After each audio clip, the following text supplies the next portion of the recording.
અત્યારે ભારત અને પાકિસ્તાન વચ્ચે ટેન્શનનો માહોલ છે અને યુદ્ધના ભણકારા વાગી રહ્યા હોય એવું પણ લાગી રહ્યું છે.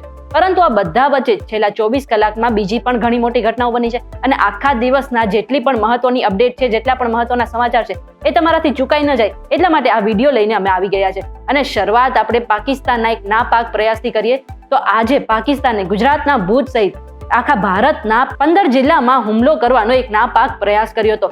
જો કે આ પ્રયાસને ભારતીય સેનાએ નિષ્ફળ બનાવી નાખી હતી અને સાથે જવાબી કાર્યવાહી પણ કરી હતી. ભારતની જવાબી કાર્યવાહીમાં રાવલપિંડી, લાહોર અને કરાચી જેવા મુખ્ય શહેરોને ભારે નુકસાન થયું છે અને ખાસ કરીને લાહોરમાં એર ડિફેન્સ સિસ્ટમનો સંપૂર્ણપણે નાશ પણ પામી ચૂકી છે. અને બીજી તરફ પાકિસ્તાનના રાવલપિંડી સ્ટેડિયમ પર પણ ભારતે હુમલો કર્યો હતો અને આ સ્ટેડિયમ પણ અત્યારે સંપૂર્ણપણે નાશ પામી ગયું છે. અને આ સ્ટેડિયમમાં આજે મેચ પણ રમાવાની હતી, જેને પણ રદ કરી નાખવામાં આવી છે. આટલું જ નહીં, લાહોરમાં 4 આર્મીના જવાનોને પણ નુકસાન થયું હોય એવા પણ અહેવાલ સામે આવ્યા છે. ભારત પાકિસ્તાનના તણાવ વચ્ચે હવે અમેરિકાએ પોતાના નાગરિકોને સલાહ આપી છે કે તમે કાં તો પાકિસ્તાન ન જતા અથવા તો તમે જો લાહોરની આસપાસ રહેતા હોય તો ખાસ કરીને તમે પોતાનું ધ્યાન રાખજો અથવા તો તમે લાહોર છોડી શકો છો. મહત્વની વાત તો એ છે કે ભારત અને પાકિસ્તાન વચ્ચે હવે તણાવ દિવસે ને દિવસે વધતો જઈ રહ્યો છે. આ બધાની વચ્ચે આગળના સમયમાં બની શકે કે જો ભારત અને પાકિસ્તાનનું કોઈ મોટું યુદ્ધ થાય તો અમેરિકાના નાગરિકને કોઈ નુકસાન ન થાય એટલા માટે થઈને આગળના સમયમાં અમેરિકા પોતાના નાગરિકને પહેલેથી જ સાવચેત કરવા માંગે છે. આટલું જ નહીં, 9 દેશોએ ભારત અને પાકિસ્તાનમાં પોતાના નાગરિકોને ન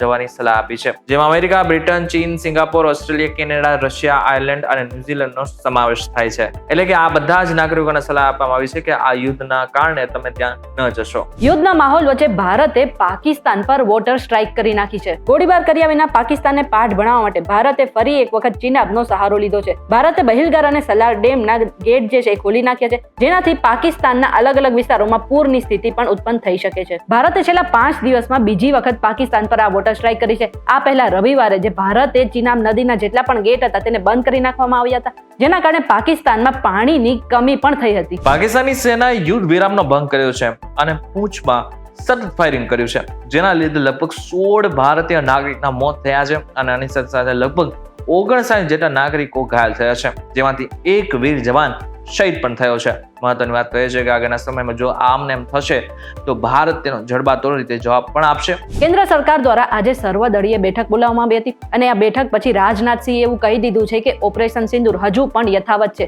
જે પહેલો ફેઝ હતો એમાં ભારતે પાકિસ્તાનમાં જઈને 100 જેટલા આતંકીઓનો ખાત્મો કર્યો હતો, પરંતુ હવે જો પાકિસ્તાન કોઈ વળતો પ્રહાર કરશે તો ભારત પણ ચૂપ નહીં બેસે. હવે આ વાતને દરેક વિપક્ષ નેતાએ પણ સહકાર આપ્યો છે અને કહ્યું છે કે અત્યારે ભારત સરકાર જે કાર્યવાહી કરી રહી છે એ બધી બરાબર છે. ભારત પાકિસ્તાન તણાવ વચ્ચે પંજાબના ગુરદાસપુરમાં એક મોટો નિર્ણય લેવામાં આવ્યો છે. સાંજે 9 વાગ્યાથી લઈને સવારના 5 વાગ્યા સુધી બ્લેકઆઉટ રહેશે. મહત્વનું છે કે આ માત્ર 8 તારીખને લઈને છે. આદેશ સેન્ટ્રલ જેલ ગુરદાસપુર અને હોસ્પિટલ ઉપર લાગુ નહીં રહે. વિભાગ સેન્ટ્રલ જેલ ગુરદાસપુર અને હોસ્પિટલની બારીઓ દરરોજ રાત્રે 9 વાગ્યાથી બીજા દિવસે સવારે 5 વાગ્યા સુધી બંધ રાખશે. આ ઉપરાંત બારીઓને યોગ્ય રીતે ઢાંકવામાં આવશે, જેથી પ્રકાશનો કોઈ કિરણ બહાર ન નીકળે. આની સાથે સાથે મેઘાલય સરકારનો પણ એક મોટો નિર્ણય સામે આવ્યો છે. ભારત અને બાંગ્લાદેશ બોર્ડર ઉપર એમને હાઈ એલર્ટ જાહેર કર્યું છે. રાત્રે 8 થી સવારના 6 વાગ્યા સુધી નાઇટ કર્ફ્યુ છે.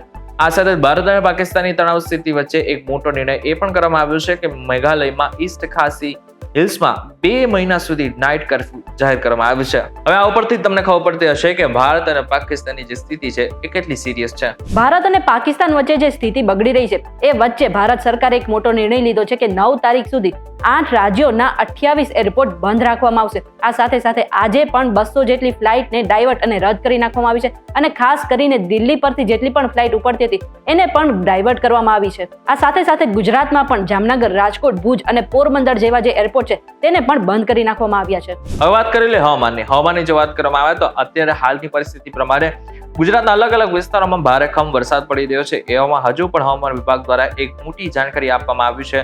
એટલે કે આગામી 4 દિવસ હજુ પણ ગુજરાત માટે ભારે માનવામાં આવી રહ્યા છે. ખાસ કરીને સૌરાષ્ટ્ર, મધ્ય ગુજરાત અને ઉત્તર ગુજરાતમાં વરસાદ પડી શકે છે.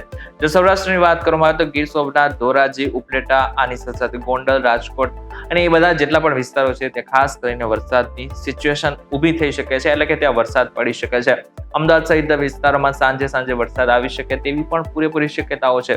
ઓપરેશન સિંદૂર બાદ હવે ગુજરાત પણ હાઈ એલર્ટ પર છે અને ખાસ કરીને આરોગ્ય વિભાગ પણ સતર્ક થઈ ગયું છે. આરોગ્ય વિભાગે જિલ્લાની સરકારી હોસ્પિટલને સૂચના આપી દીધી છે અને ખાસ કરીને તેમાં કહ્યું છે કે વીજળી માટે અન્ય સ્ત્રોતની વ્યવસ્થા રાખવી જોઈએ બ્લડ ડોનેશન કેમ્પ યોજવા જોઈએ, જરૂરી દવાનો સ્ટોક રાખવો જોઈએ અને ખાનગી હોસ્પિટલના ડોક્ટર સાથે સંકલન સાધવા પણ સૂચના આપી દીધી છે. આટલું જ નહીં, ગુજરાત પોલીસના તમામ અધિકારીઓની પણ જેટલી પણ રજા હતી એ પણ બધી રદ કરી નાખવામાં આવી છે. આજે ધોરણ 10 નું પરિણામ જાહેર થયું અને એ પણ 83.08%. સૌથી વધુ પરિણામ કાંસા ભોળાત કેન્દ્રનું 99.11%, સૌથી ઓછું ખેડાના અંબાવ કેન્દ્રનું 29.56%, સૌથી વધુ બનાસકાંઠા જિલ્લાનું 89.29% પરિણામ, સૌથી ઓછું ખેડા જિલ્લાનું 72.55% પરિણામ. રાજ્યના 8.92 લાખ વિદ્યાર્થીઓએ આપી હતી ધોરણ 10 ની પરીક્ષા. હવે જેટલા પણ લોકો પાસ થયા છે બધા જ લોકોને શુભેચ્છાઓ, પરંતુ જેટલા લોકો નપાસ થયા છે એ બધા જ લોકોને કહેવાનું છે કે આ માત્ર પરીક્ષા છે, આનાથી તમારું ભવિષ્ય નક્કી નથી થતું. બીજી વખત મહેનત કરશો તો ચોક્કસથી પાસ પણ થઈ જશો. એટલે પણ થઈને હવે આ વિડીયો તમને પસંદ આવ્યો તો વિડીયો લાઈક અને શેર જરૂરથી કરજો. આવા જ ઇન્ફોર્મેટિવ વિડીયોઝ માટે PTV ડિજિટલ સાથે જોડાયેલા રહેજો.